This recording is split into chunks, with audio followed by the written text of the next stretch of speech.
The Jerry Pal podcast is brought to you by Archstone Foundation, improving the health and well-being of older Californians and their caregivers. Welcome to the Jerry Pal podcast. This is Eric Widera. This is Alex Smith. And Alex, who do we have with us today? We are delighted to welcome back to the Jerry Pal podcast, Krista Harrison, who unfortunately we don't have singing opera with us today, as she did, I think, on the first time she was a guest on the Jerry Pal podcast. Who is a researcher, faculty member in the UCSF Division of Geriatrics, and she studies care at home for people living with serious illness, including hospice and other delivery mechanisms. Welcome back to the Jerry Pal podcast, Krista. Thanks for having me.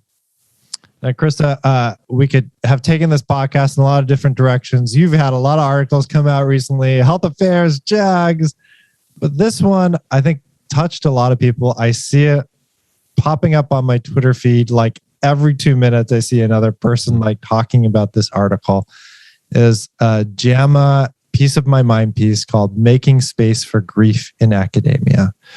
So that's our topic today, talking about grief in academics and sharing a little bit about your story and the JAMA paper and a lot more. But before we do you have a song request for Alex? I do. I would like to request Long December by the Counting Crows. Okay, tell us why. When I looked up the lyrics, it is actually a story of somebody close to the artist who was in a car accident and was in the hospital for a long time. And in fact, that was a really long December in my family. And it was also a song that I didn't think would make me cry. Well, I think I'll be able to meet that goal. I'm not making you cry. Here we go. A long December, and there's reason to believe maybe this year will be better than the last. I can remember the last thing that you said as you were leaving. Now the days go by so fast, and it's one more day up in the canyon, and it's one more night in Hollywood. If you think that you could be forgiven, I wish you would. Sha-na-na-na, sha-na-na-na-na-na-na-na, sha-na-na-na, yeah. Nice. Little transposition of words there. Close enough. Well, Krista, I'm going to go straight to the JAMA paper. So in this JAMA paper, and you talk about the 5 months between your son's second birthday and your 37th, your father and your stepfather died. And I really loved paragraph after paragraph were very quotable. It was just an exceptionally beautifully written piece of my mind. I'm just going to give our reviewers one taste. She said, losing parents is so terribly ordinary, yet much like becoming a parent, these acute losses come with learning a new way of being, a new language. The world is split into before and after. Mm-hmm. Do you want to just, for our audience, just describe a little bit about kind of the losses you experienced at this time? Sure. I mean, it was a surprising 5 months, to say the least.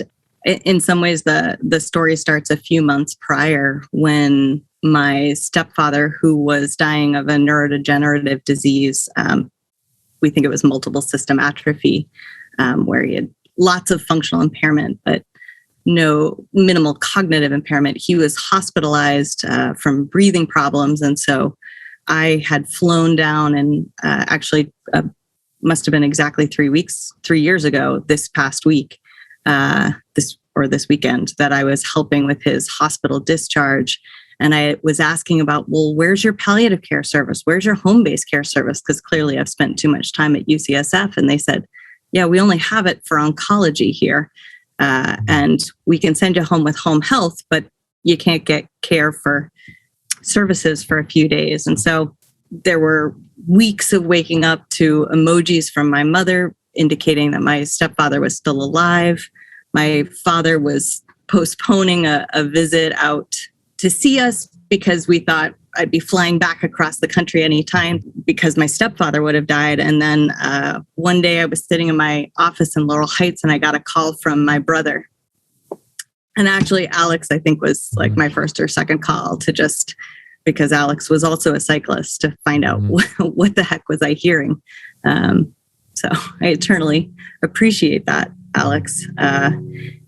And my dad and three friends were hit while riding bikes. And my dad was a huge cyclist, thousands and thousands of miles a year. And a car who, also relevant to our geriatrics audience, was an 80-year-old driver who was visually impaired, driving into the sun at 8 a.m. in Florida, who, presumably hadn't seen them. My dad was the only one who died to catastrophic neck injuries. And amazingly, the people he was riding with, who also were in the trauma ICU, ended up riding again. Wow. I follow them on Strava. And so there was sort of a 5-day period where we debated when to go out, debated what to do, got to appreciate the actual palliative care skills of the neurosurgeon who talked to us, got to request a couple family meetings, got to request that palliative care get involved, even though the trauma ICU was not a big fan. So it was a case of needing to make, it was a very clear decision to make, but making a decision to do the palliative extubation and then it's funny, I don't talk about this that much. I've written about it, but I don't actually talk about it that much. And then, skipping ahead, it was my stepfather 3 or 4 months later got kicked out of hospice for extended prognosis. That was not well telegraphed in advance, and so it was a traumatic transition. And then there was another emergency flight back across the country when probably a UTI was really severe, and finally made a decision, all right, we're not going to treat this one with antibiotics. And he was able to communicate enough with a board, because the neurodegenerative disease meant he couldn't talk anymore. But he was able to use a communication board that we had created to say he was okay with not treating it. And it was, so that's when we re-enrolled with hospice. And I was not there for that. I actually wasn't present for either death, but for Larry's, I wasn't in the state. And you said the losses just kept on coming too afterwards as well. Yeah, it was unfortunate that one of my primary mentors and collaborators ended up leaving for another institution, and that was an amazing opportunity for that person. But and I was thrilled, and we had a big team, and our team moved on to new opportunities, and that was great for them. But for me, it just became these additional destabilizations of everyday life. And then my uncle died of sepsis. A high school friend died of cancer. A cousin died of cancer. The latter two, both my age, with young kids around the age of my son. My next door neighbor. So I got to help with, in the beginning of the pandemic, bringing on a hospice bed, all these opportunities for re-triggering. Yeah. And, Alex and I always feel differently about authors reading from their stories, but I'm going to throw Alex a bone. Do you have the paper in front of you, Krista? I do. Would you just mind reading the paragraph that starts with academic rewards? Academia rewards those who can make hardship invisible, who can be productive amid and despite crisis. Colleagues told me to take the time I needed, yet what I needed seemed unknowable. It was my second year on faculty in a soft money environment. I needed grants to have a job the following year. I remember sitting on my mother's couch in Florida, toggling between writing my dad's obituary, helping with my stepfather's breathing treatments, and editing a grant due in 2 weeks, my son asleep on my lap. Meeting deadlines felt easier than requesting extensions, than explaining. Academic parenting, sandwich generationing, left no room for processing. For timing, was this also all taking place during the pandemic, or was this pre? No, this was a 2018, that particular paragraph. Yeah, it's probably a bad sign when you can say 2020 was the best of the last 3 years. Ugh. Krista, let me just say thank you so much for coming on this podcast and talking about this challenging issue. It takes a lot of courage and strength to be able to talk about something so personal and so shatteringly devastating at that time in your life with our audience. So thank you for that. I wanted to ask, looking back now, you said what I needed seemed unknowable. I wonder if you could say a little bit about what you did get, like what advice or what thoughts or what listening ears what were helpful and what maybe wasn't, anonymized, of course. Really. Yeah. So it's funny. I was thinking about, I was no stranger to death. I had lost all 4 grandparents within the prior 10 years, an uncle. The death of my grandmother was the reason I went into hospice and took a job in hospice, and then ultimately came into hospice research and to UCSF. So in some ways, it's strange to me at how different this was. But I think it was both the sudden loss and the unexpected loss and the intertwining of the losses with my professional life that just made it a whole different ballpark. And, absent people having sort of their own list, their own roadmap that they could give to me, I probably had one of the best case scenarios with you all being experts in geriatrics and palliative care. And so many of our colleagues, both locally and across the U.S., having been through their own losses. And so I did get a lot of one-on-one advice and support. For example, you told me, "What are you doing for self-care?" And that's the line in the piece where I said, "Wait, what are the options?" Because I was in a very deep hole of just trying to get through the day-to-day, and it didn't occur to me. I didn't know where to start. And others really insisted that I take time off. And I think somebody must have given me some ideas of what the heck to do with that time, because I didn't know. And I really had to learn how to step outside the day-to-day and find ways to face the feelings, feel the feelings. Somebody told me, schedule time on the calendar to just feel the feelings as hard as you can and cry and then go back to the workday, which seemed so ridiculous at the time, but actually surprisingly very helpful. Having a menu of opportunities of like things I could do to choose from based on the mood, learning to ignore the shoulds, like I should do this, I should feel better if I do this, and just sort of operate on instinct of, well, this made me feel better, or this feels like the right approach today, and maybe it'll feel different tomorrow. But in addition, finding ways to hire help, finding ways to reduce the number of things I was doing. I think I cleared my schedule for the first month or 2 and just wrote 1 paper, which was partly just to practice some version of normalcy, but it was also, that was about all I could handle, even though I couldn't articulate that at the time. And I hired help to collect data that I was supposed to collect, but it was all supposed to be interviews with people, bereaved caregivers of people who had died of dementia. And it was not a good idea. Right. Let me ask you this too. You write in this that academia must shift the norms and expectations around loss and bereavement. Are there things that you think should have happened? I know this is touchy, like your a conflict of interest statement is that we're all UCSF employees. But I think, I think this article is resonating because I think if everybody feels something about this article that resonates with them, it makes sense.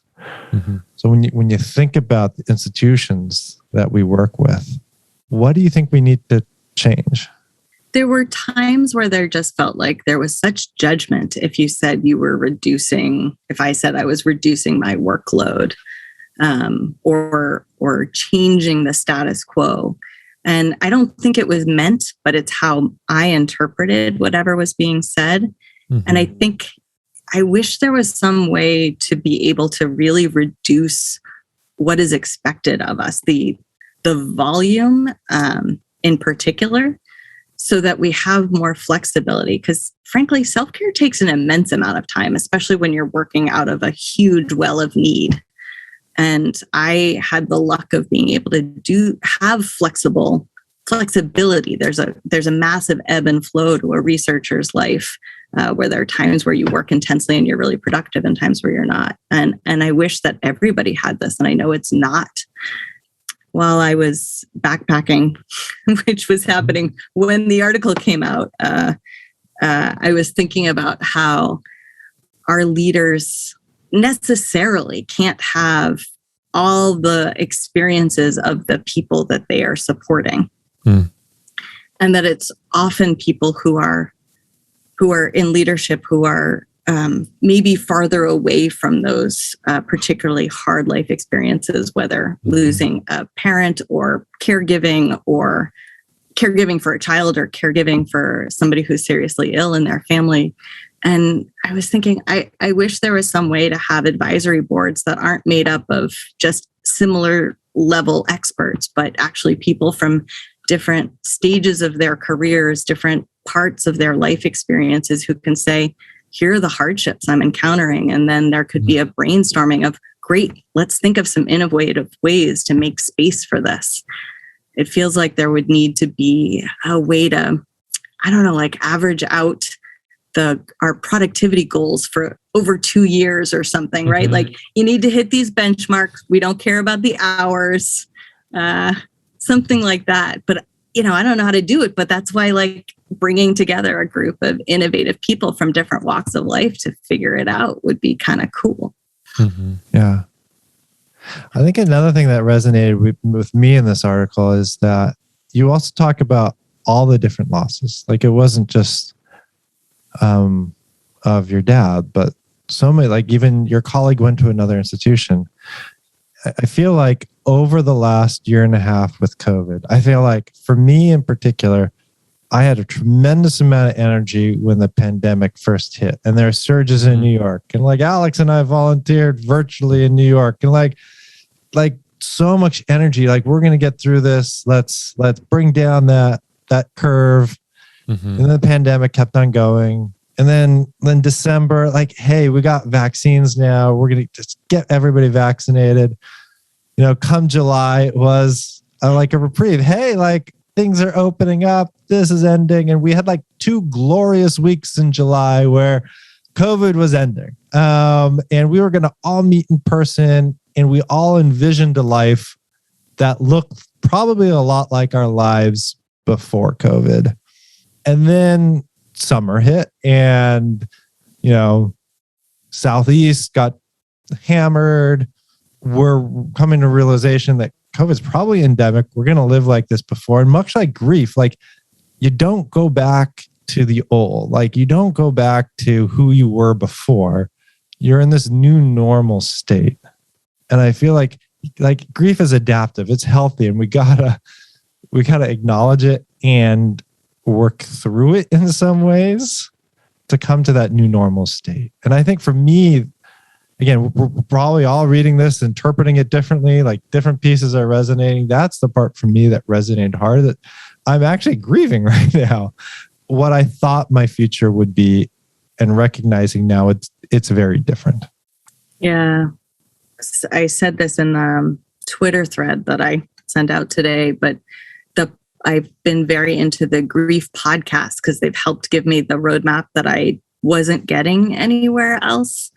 And there was a lot of talk at the start of the pandemic of, oh, this is familiar. This feels like grieving. And so that makes a lot of sense to me. And I've, since being in this new world, I've liked the concept of the ancillary losses, the secondary losses. So it's, for me, in the very proximate sense, it's not just I've lost my dad, but I've also lost the person I could call when I was in Ace Hardware looking for that thing how am I supposed to use this? There's those things that we can't do in the same ways that we used to. I also like the concept in grief that it's not that we are healed. It's not that we move on. It's that we grow around this loss. The loss becomes smaller because you become bigger as you reinvent yourself. So it's not really a recovery. It's a reinvention. And I think that for me also has been holding true about the pandemic of what do I want my life to look like in the next 6 months or in the next 2 years? And how does that compare? But there's a lot of uncertainty because we don't know what's coming down the pipe and what it's going to feel like. I guess one question to you, Krista, is that, for a lot of healthcare providers, they're dealing with people who are incredibly sick. Like for myself, coming from a very privileged location. And sometimes it's hard to acknowledge our own grief and losses when we see so much suffering out there.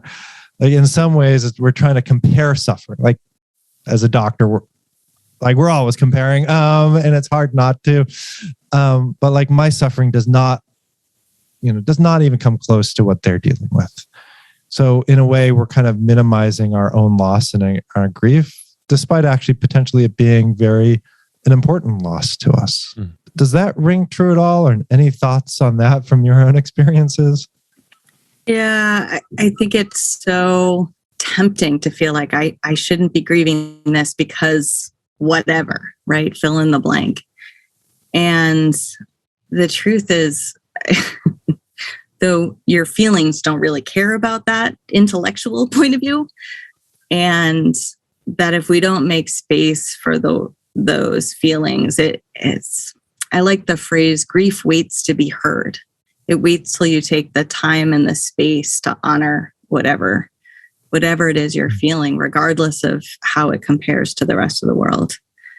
I've also found solace over time in talking to people with proximate experiences to mine for that reason. So there's less of that comparing.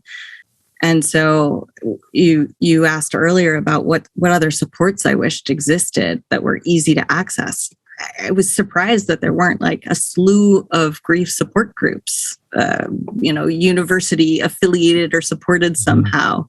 And so I think I've ended up with a variety of peer support groups. And in those, there's been a lot of talking about like the comparisons aren't helpful here compared to just honoring the way you're feeling. And, I also feel like each of these losses gives me a little more empathy for what other people are going through, which is, as you said, like the fact that I'm still in academia on the other side of these losses represents the amount of privilege of my situation, and the supports that were available to me. And being in that position is also what inspired me to try to make things better as insofar as I can for the people who are in more precarious positions or who are dealing with more. Because if the stuff that I dealt with, which is, it was a lot in a small amount of time, but let me tell you, I'm hearing stories of plenty worse, plenty more concentrated or more sudden. And so, we need those people contributing to a more compassionate society. Yeah.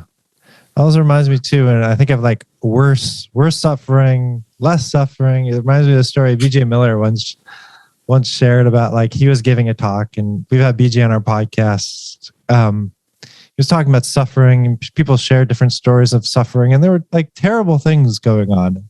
A tremendous amount of suffering that people were sharing. And at the end, somebody walked up to BJ and said, "You know what? I feel really bad. I haven't suffered. Like I haven't, heard these terrible stories, and like I haven't suffered." And BJ turns to him and said, "Like I can see you're suffering right now. Like the way that you are feeling it, it's like you're suffering." And again, BJ describes this much better than I do, and it just again reminds me is that I think it's human nature in a way to try to, in a way, grade levels of suffering. And in the end, grief is so individualized. Mm-hmm. Like you said, it's about your feeling. It's this usually adaptive, healthy response to an important loss. And you can't grade what's important. Like somebody else can't grade what's important. Yeah. And I think it's just reading your article too. And like the other things that we know, like anniversaries, just bring up these grief responses. I loved in your article is like, you also talked about like you doing this type of academic work that involves a lot of death and dying also brings up this grief response. Is that right? Or potentially doing a podcast on it. Yeah, it gave me a new respect for my palliative care and hospice colleagues. Let me tell you how you make space for your personal losses amid your professional losses that are necessitated in the environment. Small little ball that I crunch things deep inside and don't open it up until it blows up somewhere else. That little space that I keep for all the stuff. Krista, one of the things that strikes me as being innovative and novel, and maybe one of the reasons this has resonated so widely with people, is that in geriatrics, palliative care, hospice, we write, think about, research patients with serious illness and their anticipatory grief, the grief of caregivers after the death of their loved one. We write and think about how clinicians may become burnt out, as Eric was alluding to, from caring for people with serious illness and the deaths of those people, and that little knot of grief that accumulates over time is packed away in the closet, until it falls on your head. And what you've done is something different, which is to write about your personal experiences of grief and academics.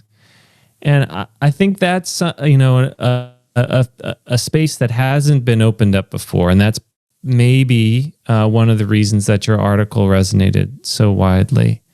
And that also for you seems to have been a coping mechanism, writing about the grief experience. And I know this is one of about 3 papers that I'm aware of that sort of touches on this. This paper and your health affairs paper, which is these are great titles. The health affairs paper is The Hidden Curriculum of Hospice, Die Fast, Not Slow. And then your paper with Lauren Hunt in JAGS, Live Discharge from Hospice for People Living with Dementia Isn't Graduating, It's Getting Expelled. I wonder if you could talk with our listeners about the process of academic writing about your grief experience. Yeah, thanks for that question. It wasn't a conscious decision. And people have asked, was it a cathartic thing or was it hard? No, it was just the thing. Like the effort was about getting it right and about,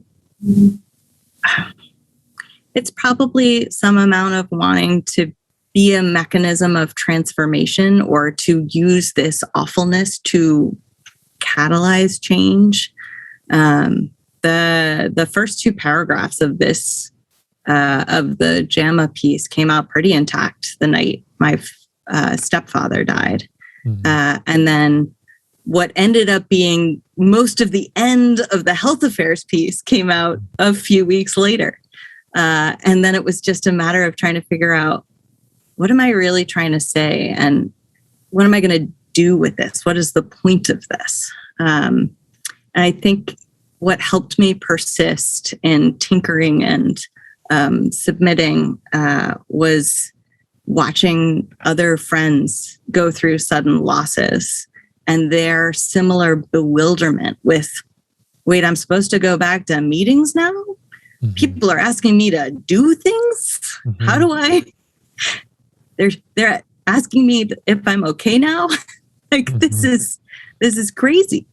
And remembering that those early days of grief and wanting it to be different for other people.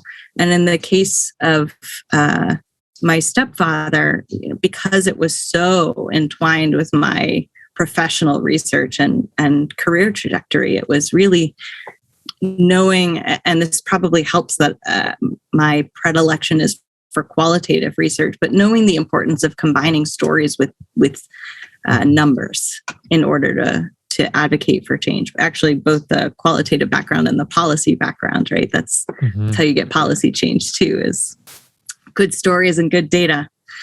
And then with the JAMA piece in particular, my father was a poet, not a great one and not a well-published one, but nonetheless a persistent and lifelong poet.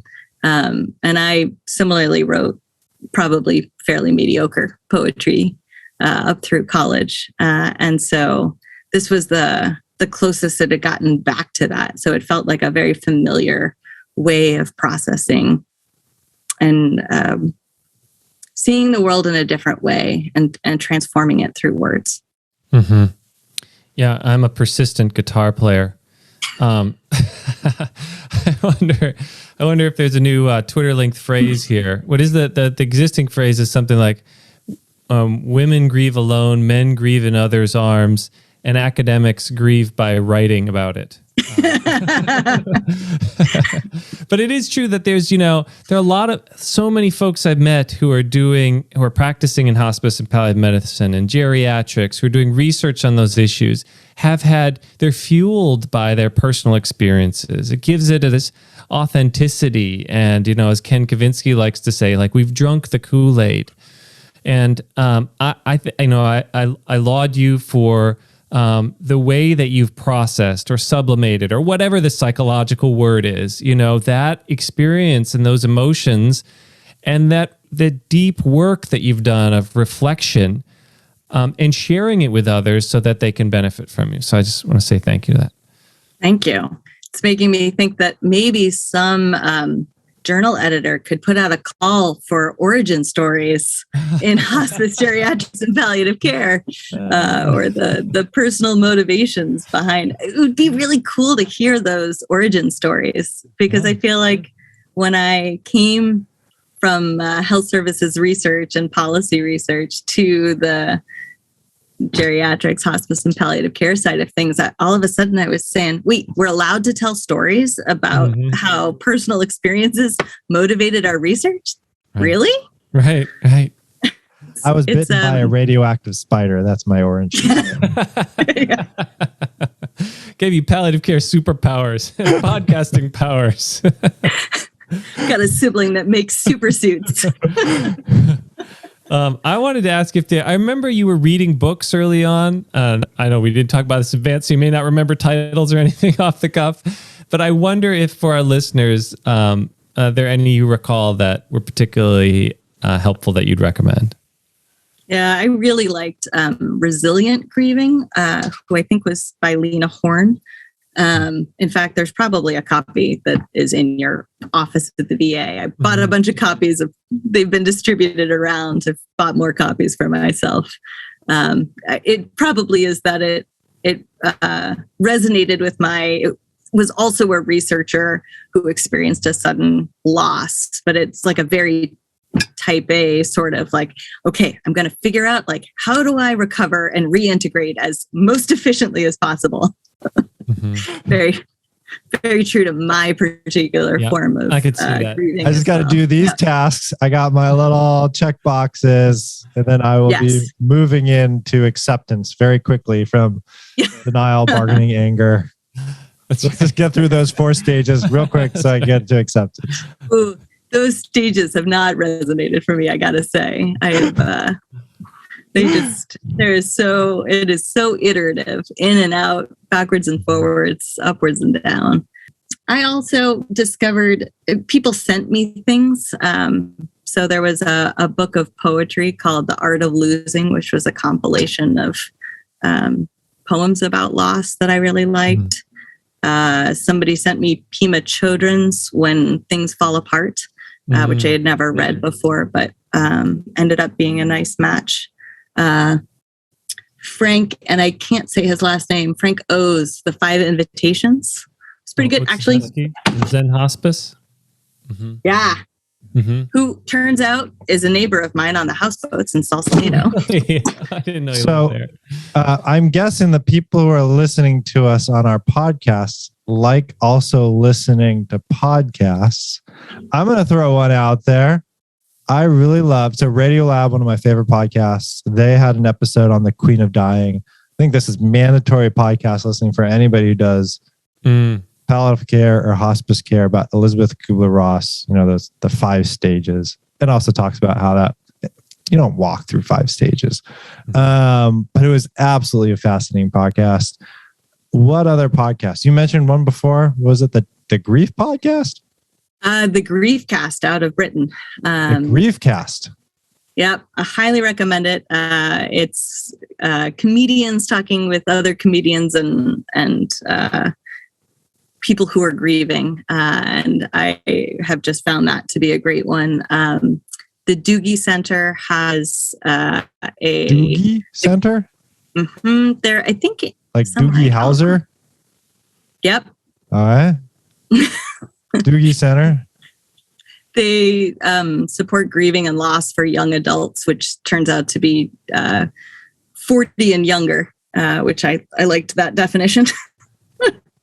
They have the Grief Out Loud podcast that is also really great. And again, I sort of go with the things that are resonating with me. So I've discovered, as I've looked for them, a whole lot more options. I also found that On Being is another podcast that periodically has topics that really resonate and help with my grief understanding and journey. So, can I ask you one more favor? Can you read this second to the last paragraph? When the coronavirus pandemic began, I relearned, expanded, and shared this menu of coping practices and resources with colleagues and friends navigating their own losses. I've heard these resources have been further passed along to other grievers and pandemic survivors. I became the one cautiously sharing my own experience of how I learned to live and laugh amid loss and uncertainty, to accept the duality of and oscillations between being okay and not. Vulnerability itself can be a gift, normalizing loss and reintegration. Yeah, that was just, for me, that was a stunning paragraph to read. It brought up a lot of thoughts. And I think it shows both how good of a writer you are and also like the expertise you've built around this topic as well.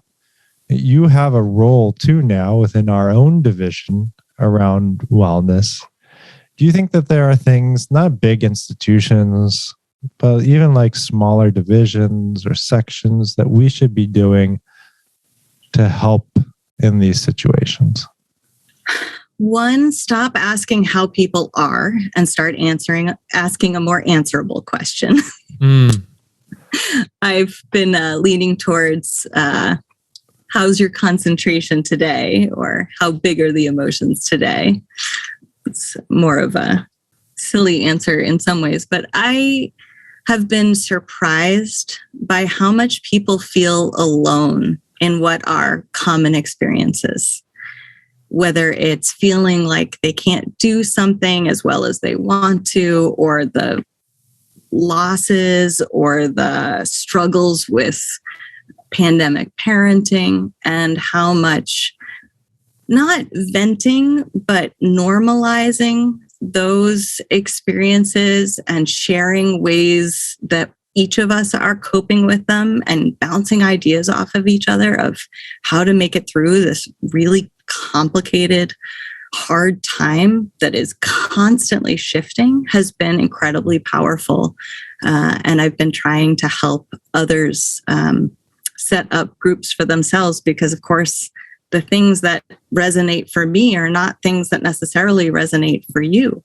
And so people have to be figuring out their own groups of people who are going to help them persist, but also step their game up a little, and not just in a professional sense, but in their whole selves.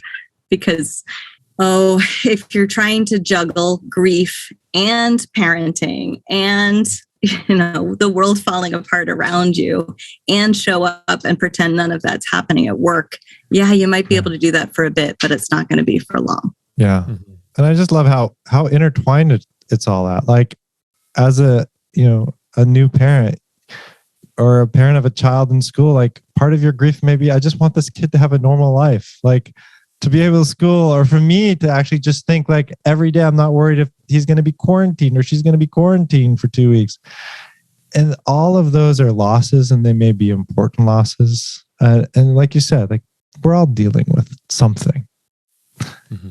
With that, I just want to really, really thank you for publishing this and having the courage to do that. And that's the other part I loved about that the second last paragraph. That vulnerability itself can be a gift. Normalizing loss and reintegration. I think part of what you did is normalize that we're all dealing with this. So thank you. Mm-hmm. Thank you for making space for this conversation. Alex, a little bit more of Long December. A little bit more. It's been a long December, and there's reason to believe maybe this year will be better than the last. I can remember all the times I tried to tell myself to hold on to these moments as they pass.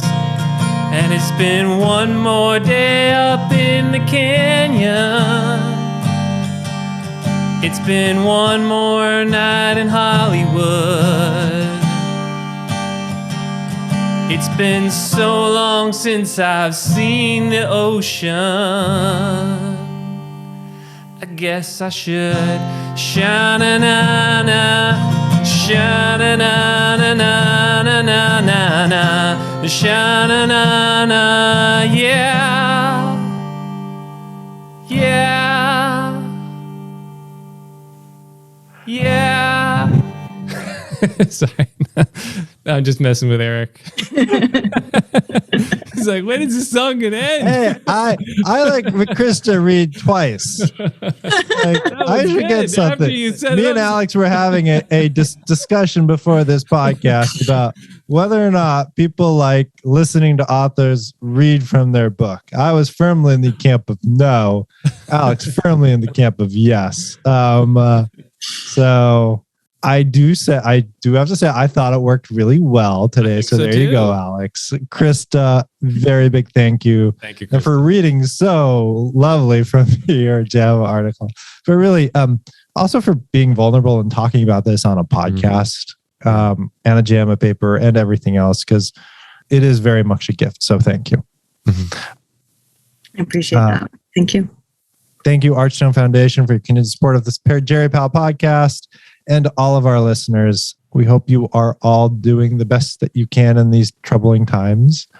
I hope you give yourself some space today, too. Goodbye, everybody.